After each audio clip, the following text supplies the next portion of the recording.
Hello everyone, welcome back to the Film Insight channel. In today's video, we're gonna look back on some of the biggest rivalries in Hell's Kitchen history. So, sit back, relax, and without further ado, let's get straight into the content, guys. We're starting things off with Matt and Ben. Matt Sigel and Ben Caylor were contestants from the 4th season of the show. When it comes to being a great chef, both of their skills were questionable. But when it came to attitude issues, Caylor was the first person that came to mind. If you're wondering when it all began, we believe Caylor kinda started disliking Sigel from the 4th day onward. During the pasta making challenge, Caylor got irked seeing Sigel at the pasta stand doing absolutely nothing at all. Caylor had issues with almost everyone in the kitchen, even with the girls. But when it came to Sigel, it was far worse. But how did Sigel react to all of this? Well, he was no better. Both of them talked behind each other's backs. I said we get all the heat to Maddie tomorrow. Me and Barbie are pretty tight. Ben thinks he's the best cook out of everyone, and he's hiding behind fucking Barbie. And Barbie's a sloppy cook. It's pretty clear Caylor was rubbing shoulders with about everyone, but it was Sigel who was disliked by all of his teammates. Even after switching teams, he was disliked by the women as well. However, things got even worse when the two got into a heated argument after the elimination round of the 6th dinner service. I'm not on the team anymore to fucking blame. Who are you gonna pick on next? Lou Ross again? You're gonna put him up there. Keep hiding behind Barbie, Ben. Because that's what you're good for. Is that the best you got? Regardless of the fact that they were on different teams, it didn't really change much. Caylor showcased his hatred by saying this. Ben, are you missing Matty? Can't say that I am, Chef. No? Nope. Does he make you nervous? No, not at all. We're just glad that he's fucking gone, and, you know, we're just sick of looking at his face. And Sigel replied by reveling in his win against Caylor and the blue team in the blind taste test challenge. Welcome to the red. You earned your red stripes. Well, you earned your stripes, Matt. All right. It's a great introduction to the red team. Ben, you wanted me off your team. Okay, say. Matt, Yes, Chef. well done. Thank you, Chef. Their fighting actually became quite funny, especially at this point. You know what an idiot you look like right now. That's all right, but it feels good. Would you like some tea? Sure. You may pour it down your throat or leave it to the side. Okay. I love the fact that they had to go clean toilets. I wish it was Ben scrubbing the bottom of my toes. Well, Sigel was definitely happy to see Caylor get eliminated from the competition before he was. Ben, take off your jacket and leave Hell's Kitchen.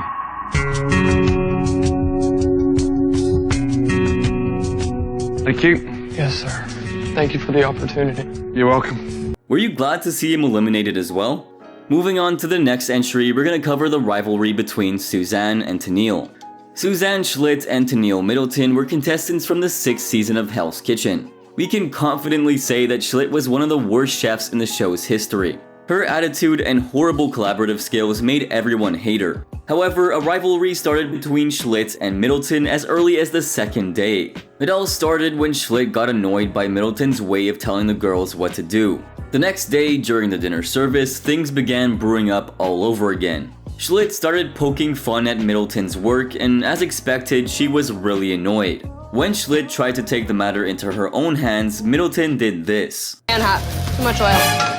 No, don't touch anything, please. And back in the dorms, they had a little argument. Just check out what happened. Oh, this is a game, but at least I got integrity with this shit. Come on, man. I never even took it to a personal level. I took it personal, so if you don't like it, sorry, you can kiss my ass. After losing the Welcome Home Planning Challenge, because of Schlicht's lack of leadership skills, Middleton got into another argument with her. With the way things were going, it was pretty unclear who would come out on top in this rivalry. Later on, Middleton was really happy seeing Schlicht being transferred to the blue team. But the blue team was not thrilled with Chef Ramsay's decision. Finally, it appears like Middleton bagged the victory when Schlicht was eliminated before her. Thank God. Suzanne, take your jacket off. I've given you so many chances to fight back. But the last 3 or 4 services, you haven't been at your best. And it's only going to get harder. Thank you. Thank you so much. Good night. Good night.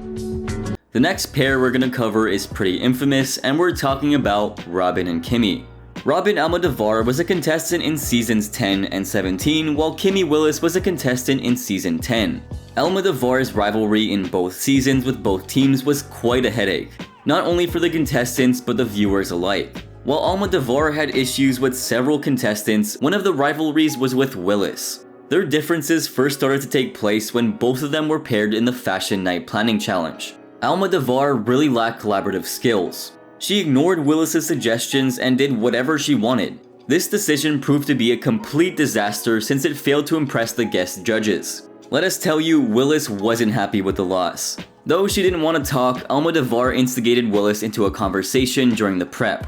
Well, as anyone could guess, the conversation soon turned into an argument. Both of them were calm for 2 days, but on the 9th day, things got pretty heated. I'm not gonna talk to anybody, unless I need to. That's kind of bitchy.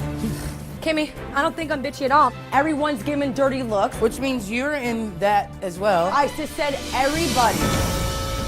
The next day, both of them started arguing in the middle of the service. Chef Ramsay clearly thought that he was running a circus brigade. After the dinner service, their argument almost turned into a physical fight. How many of my steaks came back tonight? Call was off. Your ears need to be cleaned out, bitch. You better watch who calling bitch. Get in my For face. real, I am in your face. Dog, I ain't gonna hit you. hit me. I ain't gonna Hit me. Because I ain't Hit me. tall like you. I ain't tall like you. Robyn. Hit me. Robyn. Hit me. Robyn. With all the bickering between them, it was Willis who was the first one to leave Hell's Kitchen following her elimination on the 14th day. Now, the next rivalry we're gonna discuss is the one between Elise and Michelle. Elise Harris was a contestant in seasons 9 and 17, while Michelle Tribble was a contestant in seasons 14 and 17. Harris was a chef who knew how to cook, but she was the worst when it came to collaborative and people-friendly skills. Harris in both seasons was intolerable with her behavior. She didn't go along with her team, and her "I don't care about anyone else but me" attitude irked everyone. She pretty much argued with everyone, but in season 17, her rivalry with Michelle was absurd. Their rivalry started when Harris and Tribble got into an argument about Harris's bad attitude during their punishment for the Last Chef Standing challenge. We had to move all those pans first. No kidding. Hey, what's That's with the common attitude? sense. I don't have an attitude, but that's common sense. How can I wipe a shelf with stuff on it? And you call me rude. I'm not rude, but... Yeah, you are. That's rude. No, I'm not. You're rude. What's with the attitude? You really need to drop it. You say I don't that... have an attitude. You haven't begun to see me get an attitude. After surviving elimination, rather than relaxing her mind, she decided to argue with Tribble, and it wasn't a normal and simple argument, it was a heated one. Oh, no, baby. Just no. Just no. It's been on since the beginning. It's a competition. It's really on. It's really on. It's really on now. That's and I will continue. Guess who's Bazak? You thought it was going to be that easy? Why is this happening? I don't know. Get used to this face. Your crying face? Harris didn't stop things there though. She continued. This is the new Elise. No more playing nice now. Now I'm in it to win it. At least you're not consistent. You're not consistent either. Your lamb was raw today. Because you were running around frazzled, not knowing where you because opening the oven. I know why you put me up there. You put me up there hoping, but you should know better. I'm coming for you. I am not scared of you. The next day, when the red team lost the challenge, everyone from the team agreed to do a great job thereafter. When Tribble 2 was saying the same, Harris cut her off and demotivated the team. Literally everyone We did a good job. did a good job. We didn't do a good job. Nobody got points, except my one. Michelle's like, I think we all should be proud of ourselves. Proud of what? Your non-point, your dry meat, bye. Tribble did try to make amends with Harris, but it just led to another argument. I don't want there to be any tension between us, and I know that there is right now, so I just don't want this to carry over into dinner service. You said that I'm not a team player. No. Yes, you did. First of all, I was put on the spot. What, your brain doesn't work? You ain't ever going to be the cause of me going home. I didn't sacrifice too much. I have too much passion. But you're you not don't know listening. me. You won't even let me explain. I heard what you said. But your problem is you like to talk and don't listen to nobody else. I thought we were friends. After the dinner service back in the dorms, Harris was not giving up on putting the blame on Tribble. Hey, Elise, I literally looked you straight in the eyes and said, I take responsibility for that chicken, and you went up there and told him that I'm not accountable for my mistakes. You don't take responsibility. I looked at you straight in the eye. Harris's never-ending attitude continued till the day she was eliminated from the competition. What a piece of work. On to the next set of rivals, Nedra and Gina. Nedra Harris and Gina Aloise were contestants from season 11. Aloise was deemed one of the worst contestants on Hell's Kitchen, and with her lack of seriousness, none of the ladies liked her, especially Harris. Harris started disliking Aloise when she began playing with her puppet instead of studying the menu. Not only was she creating a nuisance, but she was also disturbing everyone in the room. Harris said, "Bitch, you better take you and that puppet and get the out of here, for I kick you and that puppet's ass. Bitch, get right before you start trying to crack a joke. This is not Sesame Street. You better watch your P's and Q's, because you don't know me." We have to go downstairs. During the first dinner service, when Aloise mercilessly threw Harris under the bus, she was fuming. Walking with risotto. Walking scallops. Right behind you, Chef Hot. All of you, come here.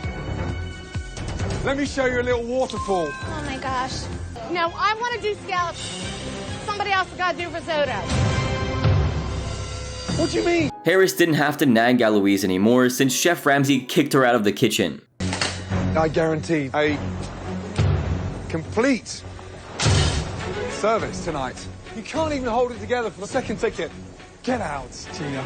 Back in the dorms after the dinner service, Harris and Aloise had an intense argument. So don't, at the end of the day, don't throw me under the bus. Who? You. How did I throw you under the bus? How the hell is my fault the scallops is messed up? I didn't say it was your fault. Well, what the hell did you say? Somebody else has got to do risotto. What do you mean? It's our station. You better watch your P's and Q's, because you don't know me.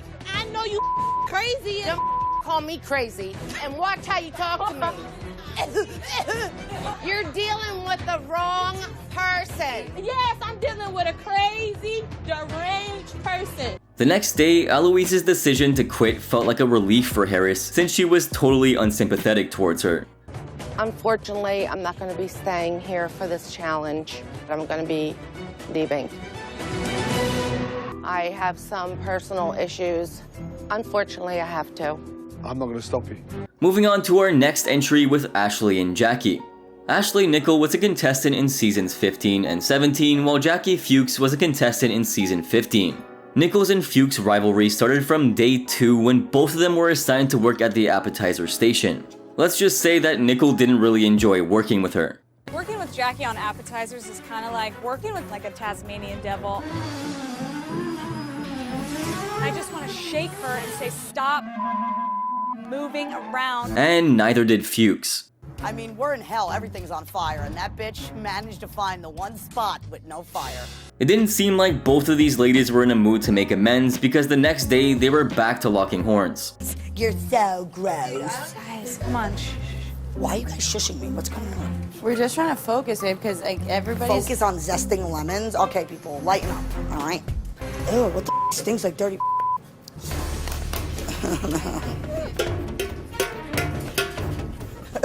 I'm getting really, really irritated right now. I don't care at this point, okay? Dirty hooker. Dude, if you don't shut the up, I swear to dude, I'm gonna snap. Snap. Their argument got really intense after the 5th dinner service elimination round. Ashley, why are you so full of If you would have said Chef Ashley Sawika Chef, I would have sat there like with my mouth shut. Did you or did you not say that I was better than Kristen, Amanda, and a lot of people? You are two-faced. I do not give a what you think yeah, of me. obviously. However, the next day after the red team's victory, both ladies made amends with each other, but how long did this last? Die, okay? I don't hate you either if we die. I could die at any second. I don't want there to be any animosity. Jackie, how do I look? Adorable. I think Jackie and I have kind of buried the hatchet. Here we go. As expected, both were back to the pavilion, but it was not just Nickell this time. Fuchs was nominated 5 times for elimination, and it was the 5th round when Fuchs got into an argument with all of her teammates. Jackie, you want to nominate me? You need to relax when you're throwing your water bottle around. I knew I shouldn't have done that. Because I was pissed that we lost. If we would have won, we wouldn't be here right now. Sure, but you I'm sorry if I'm passionate. I got pissed off that we lost. You're so defensive, Jackie. Relax, bro. You know what it is? I just feel like I'm being attacked, and I feel like I did nothing wrong today. She eventually said goodbye, and mentioning Nickell's mistake didn't help her. Let me tell you something. Yes, you've shown so much improvement, but you are not ready to become the next head chef at BLT. Thank you, Chef. I appreciate everything. Thank you. I really do. Good luck. Thank you. Bye, guys. Bye, Jackie. And as our last entry for today, we're gonna cover the rivalry between Robyn and Barbie. Robyn Almodovar and Barbie Marshall are both from seasons 10 and 17, and knowing the history of these two, seeing them back for another season was quite a surprise. Almodovar's rivalry with Marshall was mostly in season 10, and it started on the second day over a silly tape. Barbie, did you get tape? I have a little bit. Do you have enough for me to use? That's not really, but here, take it. I'm not gonna argue about tape. I'm not arguing. Do you want the tape or do you not want the tape, Robyn? They even started arguing during the dinner services, something that continued to happen. Just walk. Just walk. You gotta talk to me. You gotta talk to me, Barbie. No, you did not. Okay. Not the time, guys. Their arguing didn't end there though. After the elimination round back in the dorms, the ladies started their catfight once again. Yeah, wait, I got this, you cocky bitch. Don't ever call me a bitch again, you understand?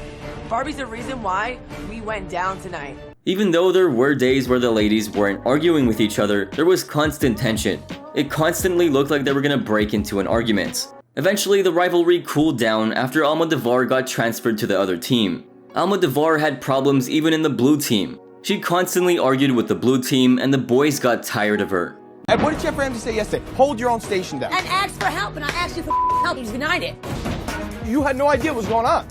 Do you know why? Because they were all different sizes. No, what do you think, every squash blossom grows the same size? You out of your mind? When both Almodovar and Marshall were back for the All-Star season, the way they greeted each other was something else. Clearly, both were not happy with seeing each other, but we were ready to be entertained. Comfortable. Hi. Great, you're here. What's going on? Hey, Barbie. Hey, girl. How are you? Good, how are you? Good. Okay, the hug was a little forced. Surprisingly, both of them didn't have much of a scuffle in season 17, as Almodovar got her transfer ticket to the blue team much earlier. But take note that her rivalry in that season was with the boys. That'll be all for today's video here on the channel.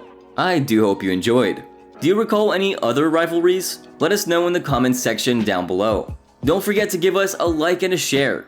Also, hit the subscribe button to never miss out on our updates. Thanks for watching, guys.